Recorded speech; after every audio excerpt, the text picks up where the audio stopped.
Welcome back to the morning show right here on the Rise News channel.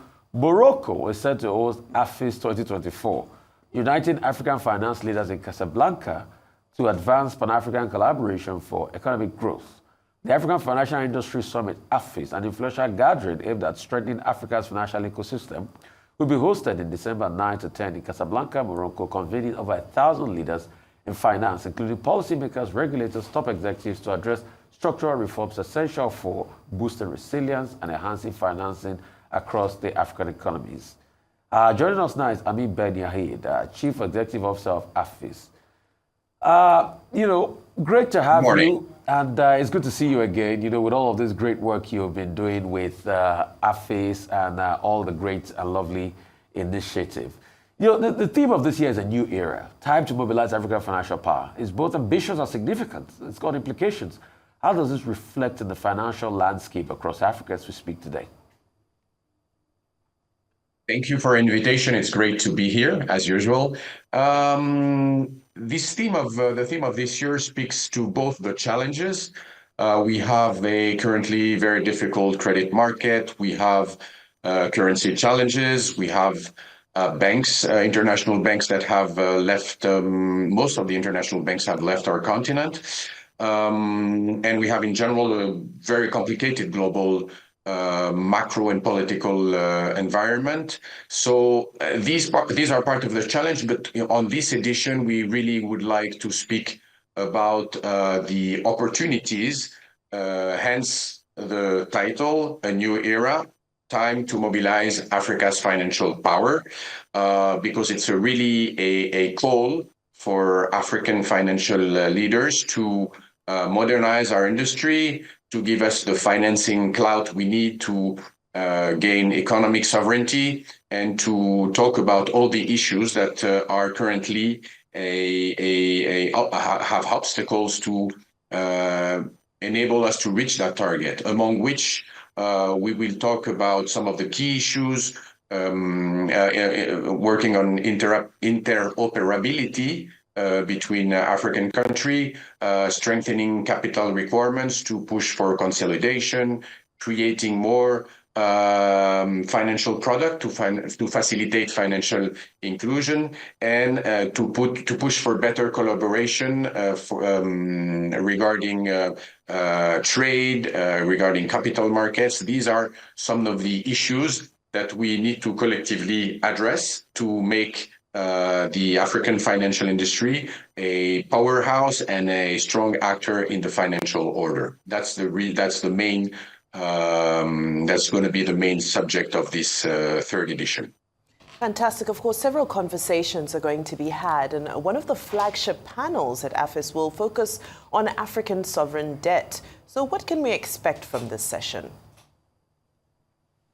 Yes, the issue of debt is quite important. As you know, the level of African debt has again risen to a very important level. It's one of the highest in decades. The cost of servicing debt is also one of the highest among various regions in the world. But we're going to try to focus on the widespread this widespread element that creates bias against African debt in general, mainly due to the rating agencies' position on African debt. If you look at African debt, basically we're around 70%, more or less, in various countries, and while in the US, while in the European environment, we're way above. Way above 100%, 120, 130 for some.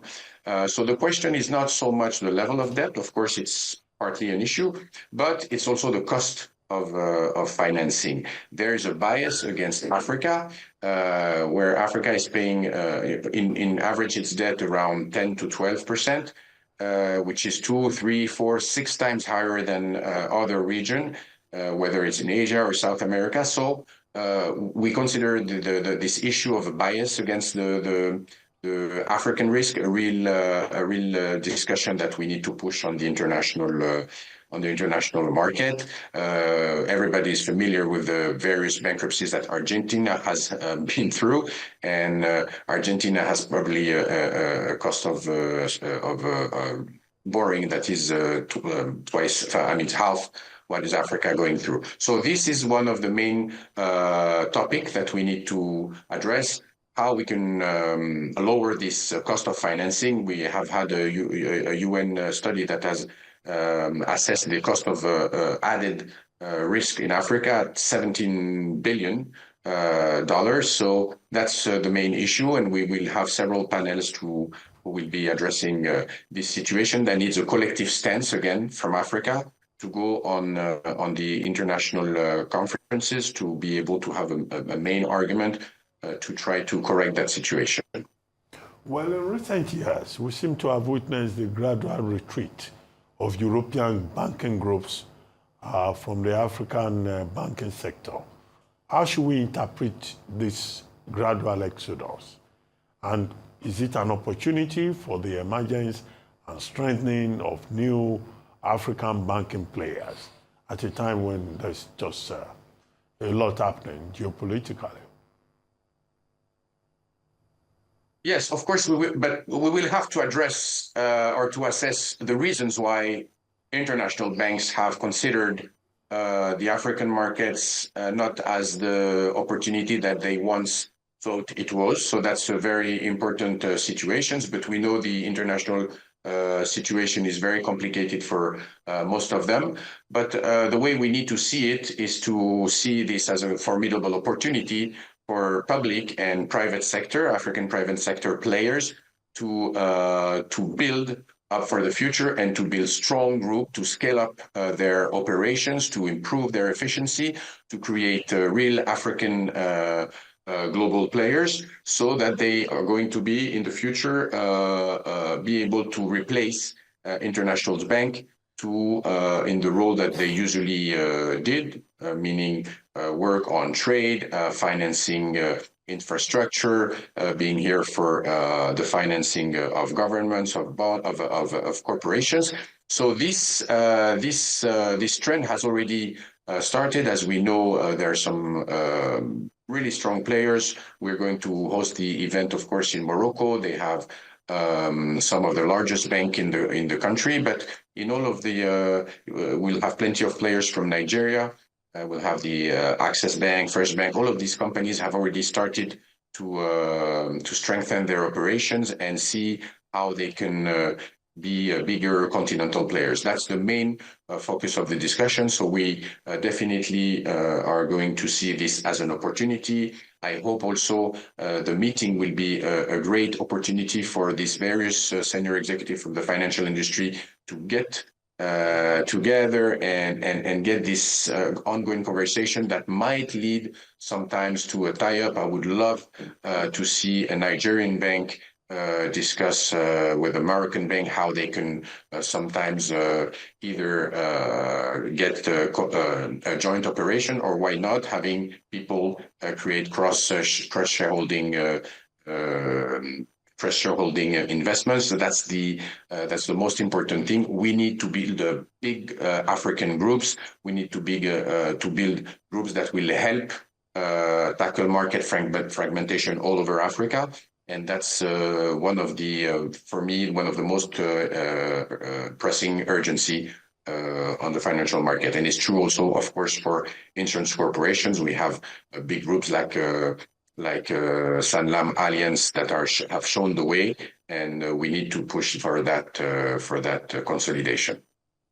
So what type of participants are expected at this year's Afis, and how can their expertise contribute to conversations on Africa's financial challenges? I'm sorry, I didn't hear. What types of participants are we expecting, and how are their conversations going to contribute to, the grand goal of understanding African financing sector? We have created the African Financial Summit as a really public-private platform for dialogue and pushing for people from the public sector. So we'll have around 18 to 20 Minister of Finance. We'll have around 15 central bank governors. And of course, most of the senior executive from the 30 big continental banking groups, and around 200 also executive from the insurance industry. One of the few innovations that we will have this year is that we've had tremendous interest from institutional investors. So they are a very important stakeholder in the ecosystem. So I'm talking about pension funds. They have a lot of money. They're looking to see where they can invest it. And there will be a very important stakeholder in the future because capital collection is keeping on increasing. And we also have more and more CFOs from large corporations that are trying to address their financing issues and how to find partners to improve their trade issues between countries. So we have about 50 to 70 CFOs from top international companies attending also this event. Thank you so much for your time, and I wish you a lot of luck in Afis. Well, before you go, Thank you. one question. Thank you very much. Single answer. Yes. The last time you were in Francophone Africa, this time around, you're also in Francophone Africa. When are you going to bring the African Financial Summit to Nigeria? Whenever Why you, is Nigeria I guess left this out? isn't. Huh? What No, did he say? actually, we were supposed to go to Nigeria last year. There was some discussions, but then the financing environment was a little bit under, let's say, there was some upheaval in the banking environment following your president's election. So that was not the right timing, but we will be definitely coming to Nigeria in the coming years. Okay, come to Nigeria soon. This is the best country Yes. in Africa. No, Thank you very and much. Nigeria is one of the most important financial forces in Africa. You have wonderful financial groups and insurance groups. So definitely that's the place. And you have a financial center or a financial city also project. So that would be a wonderful combination. Thank you very much, Amir, for joining us on the Morning Show.